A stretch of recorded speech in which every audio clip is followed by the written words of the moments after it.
Hey hello guys, welcome to pure দুনিয়ায়। কোথায় গেছিলাম, কী কী কিনলাম, এই সব কিছু নিয়ে কিন্তু চলে এসেছি আজকে আবার পিওর দুনিয়ার একটি নতুন ব্লগে। তো সবাই আশা করি ভালো আছে। তো দেখো, সকাল থেকেই কিন্তু ঝটপট সবাই সবার কাজে লেগে পড়েছে। আমারও ফুল তোলা কমপ্লিট, ভাইও দেখি কাজ করছে, এরপর জামা কাপড়ও মাখিয়ে দিয়েছি, আর বাবাও এর মধ্যে বাজার থেকে চলে এসছে। আর তার মাঝেই চলে এসেছিল ছোট্ট একটা ডেলিভারি। এরপর রেডি হয়ে ঝটপট আমরা বেরিয়ে পড়েছি। ও হ্যাঁ, বাবা কিন্তু বাজার থেকে আজকে কী মাছ এনেছে দেখে নাও তোমরা। আর তারপরেই চলে গেছিলাম বাবার স্কুলে। তো সেখানে গিয়ে দেখি বাচ্চাদের কি সব গান শেখাচ্ছে, কারণ ওদের নাকি স্কুলে একটা অনুষ্ঠান হবে।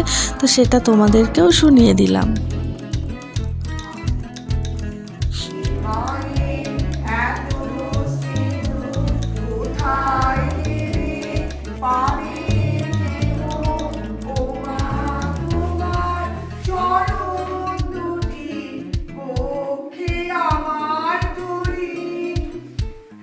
তো বাবাকে ফোনটা পৌঁছানোর দরকার ছিল, তো সেটাও দিয়ে এসছে। আর তোমরা দেখে নিয়েছো এত কিউট বাচ্চাগুলো, ওদের কি ভালো লাগে নাচ দেখতে।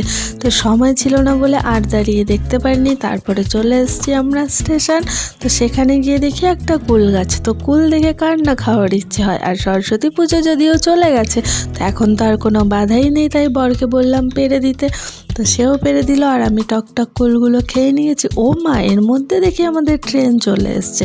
তো ট্রেন করে কিন্তু চলে এসেছিলাম শ্রীরামপুর। হ্যাঁ, শপিং করছি কিসের জন্য সেটা জানার জন্য তো ভিডিওটা দেখতে হবে। ও হ্যাঁ, আর তোমরা কিন্তু লাইক কমেন্ট কিছুই করছো না।